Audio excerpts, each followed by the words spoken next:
Madhya Pradesh ATS ने मध्य प्रदेश समेत तेलंगाना में एक बड़ी कार्रवाई की।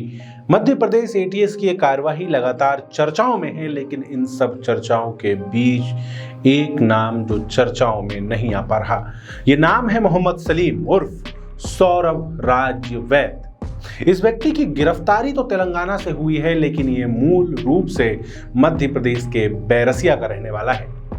मोहम्मद सलीम के बारे में कहा जा रहा है कि एचयूटी का दर्जनों देशों में बैन आतंकी संगठन एचयूटी का भारत प्रमुख था। यह पहले हिंदू था, लेकिन एक समय के बाद इस्लाम में धर्मांतरित हो गया और उसके बाद इसने अपने आसपास के भी 30 से 40 लोगों को धर्मांतरित कर दिया। मोहम्मद सलीम ने अपनी बहन को भी धर्मांतरित करने का कोशिश की, लेकिन उसमें असफल रहने के बाद उसने अपने भांजे का धर्मांतरण कर दिया। आज हमारी आयुक्त की टीम मोहम्मद सलीम के घर पहुंची, उस जगह पर पहुंची, उन गलियों में पहुंची जहां कभी सौरभ राज वैद बचपन में खेला करता था, और जानने की कोशिश की उस कहानी को जिसने एक मासूम सौरभ राज वैद को मोहम्मद सलीम बना दिया, जिसने गांव में खेलने, खुशी से बात करने वाले एक लड़के को आतंकी संगठन का सरगना बना दिया।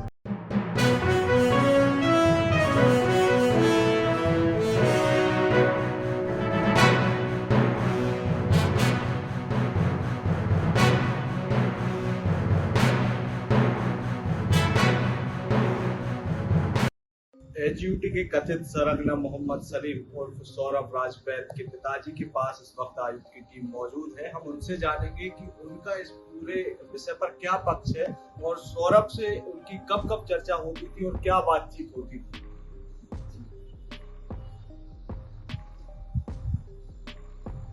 मैं अशोक कुमार जैन, डॉक्टर, शासकीय चिकित्सक, पूर्व में 2009 में रिटायर हुआ और इनकम टैक्स बहुत आता था, इसलिए मैंने भोपाल में मकान बना दिया। सौरभ जब बी फार्मा पढ़ रहे थे तब वो रहने लगे। इसके बाद एम फार्मा के लिए वो हुगली गए। हुगली कर्नाटक में है, वहां से एम फार्मा करके आए तो तुरंत उनकी पोस्टिंग भोपाल में क्यूबा कॉलेज में हो गई। उसके बाद वो कलखेड़े के कॉलेज में और टीआईटी में आए। टीआईटी में उनका मुलाकात हुई डॉक्टर कमाल से, जो कमाल मेरे पास भी आए, वो मेरी तारीफ करती, उन्होंने कहा ऐसा है, वैसा है, वैसा है। मैंने कहा देखिए कमाल भाई, इस्लाम से मुझे कोई परहेज नहीं है, लेकिन इस्लाम अरब का धर्म है, हिंदुस्तान से उसका कोई वास्ता नहीं है। हिंदुस्तान में उससे बेहतर धर्म पहले से मौजूद हैं। यहाँ तो तुम जब खाना नहीं आता तुम्हें, यहाँ तो नहीं आता तुम्हें, यहाँ तो दर्शन आ चुका था 2000-2500 साल पहले। महावीर बुद्ध जैसे फिलोसफर हो चुके थे। तुम यहाँ सिर्फ राजनीतिक महत्वाकांक्षाओं से काम कर रहे हो, इसको मैं अस्वीकार करता हूँ। इस्लाम से मुझे कोई परेशानी नहीं, लेकिन सौरभ को धीरे धीरे उस कमाल डॉक्टर ने शायद मुझसे बदला लेने के लिए, अथवा एक बार मैंने डॉक्टर जाकिर नाइक के प्रोग्राम का विरोध किया था जो बॉम्बे में होता था, जिसमें वो कन्वर्ट करता था, और वो एक औरत थी, अपनी मिनिस्टर थी, उनका डॉक्टर अंबिका सोनी, सूचना प्रसारण मंत्री, उनको लिखा था मैंने 2007 या 2008 में। तो हो सकता है उसका भी मुझसे बदला लिया गया हो। वो कार्यक्रम सरकार ने रद्द करवा दिया था बॉम्बे का, जिसपे दंगा भी हुआ था। तो पीस एंड प्रोग्रेस कार्यक्रम था। तो इस तरह से सौरभ को, बल्कि सौरभ जैसे न मालूम कितने लोगों को जो योग्य हैं, इंटेलिजेंट हैं, अपनी बहुत अच्छा काम कर रहे हैं, जो सौरभ आरएसएस से जुड़ा हुआ था। मैं किसी संगठन से कभी नहीं जुड़ा, क्योंकि मैं एक पानी हूँ, मैं किसी भी बर्तन में रखा जा सकता हूँ। और आरएसएस के बारे में मुझसे जब भी बात आई, मैंने कहा RSS is treatment for unsocial elements in India, not a but कोई पॉलिटिकल, ये कुछ नहीं है, पॉलिटिक्स को सपोर्ट करता है। तो ये मेरा क्लियर कॉन्सेप्ट जो है, सौरभ को भी नहीं समझ में आता था, क्योंकि वो टर्न कर चुके थे। कमाल को तो कभी समझ में ही नहीं आना था। तो मैंने कहा जितने इंडियन मुस्लिम हैं 2-4-5% होंगे जो कि अरब से आए होंगे। सबके माँ बाप दादे हिंदू हैं, तुम लोगों ने स्कूल बदल लिया, गुरु बदल लिया। इसका मतलब ये थोड़ी होता है कि तुम घर बदल लो, तुम जो है अपने माँ बाप बदल लो। ये तो हराम, यानी इस्लाम के हिसाब से एहसान फरामोशी है, जो अपराध है। तो इन बातों से सुन लेते थे। फिर सौरभ धीरे धीरे जो है हमारे घर के क्रियाकलाप से अलग होते गए, और एक दिन राखी के दिन जब उन्होंने अपनी बहनों से राखी नहीं बंधवाई, तब मुझे मजबूर होकर 30 अगस्त 2014 कहना पड़ा कि आप हमारे घर से लायक अब नहीं रह गए, तुम्हारी मर्जी हो जहाँ जाओ। कि नहीं मेरा ऐसा वैसा मैंने कुछ तुम्हारा नहीं है। गाड़ी में भी मैंने 20,000 रुपया दिया है मेरी माँ के कहने में, गाड़ी भी मोटरसाइकिल मेरी है। तुम यहाँ से एक बर्तन दूध नहीं ले जा सकते। अब मेरा तुम मेरी नजर में नमक हराम हो, तुम बेईमान हो, तुम कहीं से मुसलमान नहीं। वो दोनों चले गए। इसके एक दिन बाद मैंने जब कमरा का ताला तोड़ा तो उसमें देखा इतना इस्लामिक लिटरेचर था, सबको बोरा में भरा। मैंने, मुझे याद नहीं आ रहा, मैं कार में ले गया, कहाँ पटक दिया मैंने मुझे याद नहीं आ रहा, वो बोरा में फेंक आया। तो क्या लगता है आपको कहाँ कमी रह गई कि जो सौरभ को इस्लाम की तरफ झुकाव हुआ और मोहम्मद सलीम बन गए? अरे वो कमाल, डॉक्टर का कमाल है।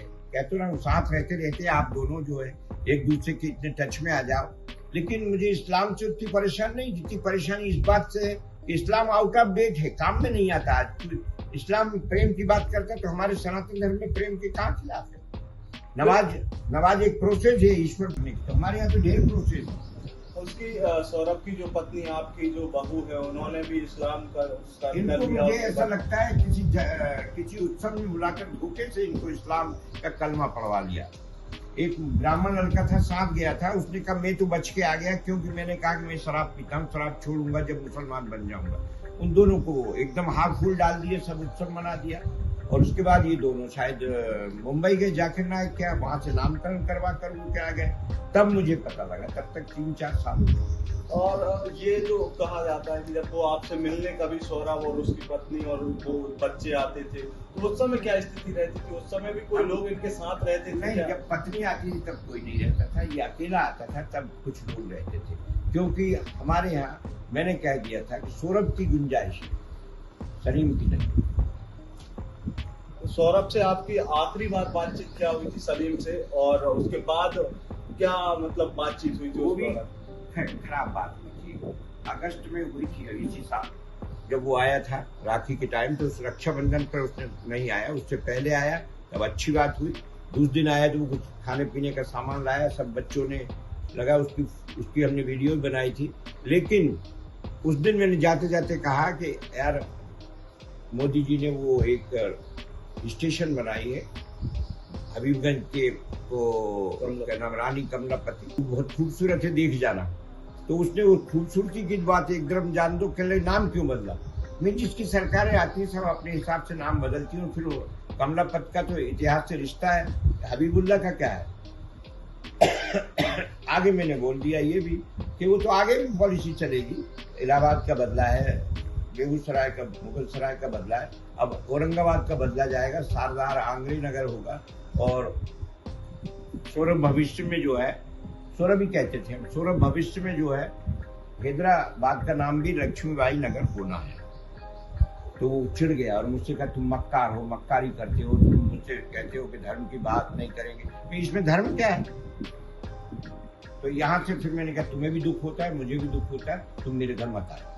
ये अगस्त की बात। आपको कभी उन दोनों के हाव भाव से, आपकी जो बहू है और मोहम्मद सलीम, इन दोनों के हाव भाव से लगा कभी कि ये किसी प्रकार की आतंकवादी गतिविधि में नहीं, मुझे भाग कभी ले सकते? नहीं, मुझे कभी नहीं लगा। मुझे बस इतना लगता था कि वो इस्लाम के प्रचारक हैं और कट्टर हैं, मतलब इस्लामिक सिद्धांतों पर कट्टर चलते हैं। और उनकी कट्टरता ही बाकी मुसलमानों को अखर गई कि ये बाद में आकर के हमारे बड़े गुरु बन रहे हैं। उन्होंने शायद शिकायत करके उसको फंसा दिया। बिल्कुल। तो ये थे मोहम्मद सलीम और सौरभ राजवैद के पिताजी। इनका साफ कहना है कि सौरभ अपनी बातों में कट्टरता ले आया था, उसके हाव भाव कट्टर हो चुके थे और वो खुद अपने माँ बाप की इज्जत करना, उनसे बदतमीजी करने लगा था। इस्लाम में आने के बाद से ही उसने ये हरकतें शुरू कर दी थी और ऐसे ही कई गंभीर आरोप जाकिर नायक सहित तमाम इस्लामिक संगठनों पर सौरभ राजवैद उर्फ मोहम्मद सलीम के पिता अशोक राजवैद जी के द्वारा लगाए गए हैं। अंकित शर्मा, आयुध मीडिया, भोपाल।